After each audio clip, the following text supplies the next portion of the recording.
being in part a disclosure of the dread powers of chaos, and, in the main, an illustration of the said powers' greater and lesser demons, and other divers abominations. I shall tell you of the singular histories and lamentable fates of the brothers von Gottlieb. Look into the fire, gentles, for my words can paint pictures in the flames. Look deep and drift slowly on the heat. The old man closed his eyes and leaned back in his chair. His voice was soft and warm in the candlelit gloom. Lothar and Johann von Gottlieb regard them in their fine silks and soft leathers. They crave power, glory, success, and all that accompanies such, much as do other men. They are ambitious, and in this they match their father, but of him I will speak no further. The old baron is not yet in his grave. Darkness is in their hearts. They have listened, watched, and learned, understanding little. Slaanesh has promised Lothar pleasures beyond pleasure. Khorne has offered nothing, but Johann demands nothing. He has already killed, and found it to his taste. See now, the two hate each other. Brotherly love often turns to the deepest hate. And their hate drove them from home into the bosom of the Chaos powers. Did Johann chase Lothar seeking his blood, or did he run from the decadent pleasures Lothar sought in his company? It matters not. Each chose the steep and slippery path of chaos. Hatred the first handhold, and loathing of a brother the first step. Now begins the scramble. Such a short, easy climb, crooned Slaanesh. A true warrior has no fear, bellows Khorne.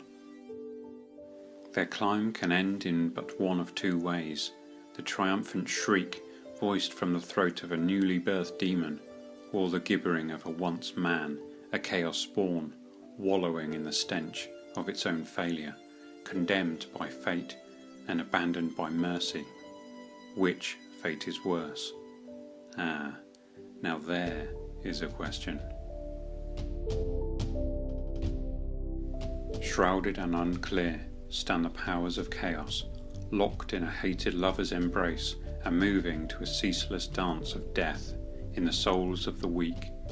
Now one leads, and then another in the purveying of evil, a stately measure played out to the beating of human hearts.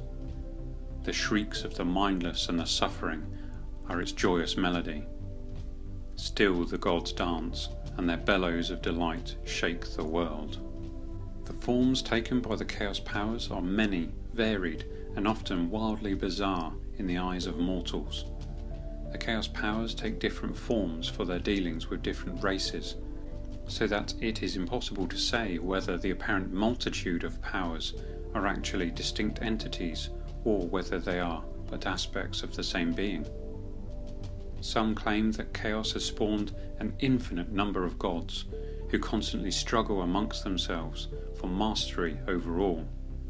Others say that all the apparently diverse gods of Chaos are no more than different aspects and manifestations of one being. The great unnameable one, he who must not be named, the great abomination, the Lord of Chaos, the unspeakable shapeless beast, and numberless other titles.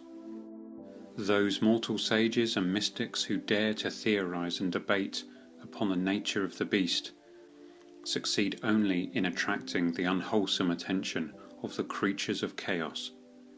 Many wise men have been carried, alive and screaming, to the carnal houses of the chaos hells, there to writhe in endless debate with the flames and the demons of torment. The true nature of the gods of chaos is beyond any comprehension. No mere mortal can ever hope to understand these matters, and only few dare try. It is best not to puzzle too deeply over the chaos gods, or to try to fathom their wars, rivalries, and bickerings. The bulk of the population of the known world chooses to hate and fear them without any attempt at understanding. And with good reason.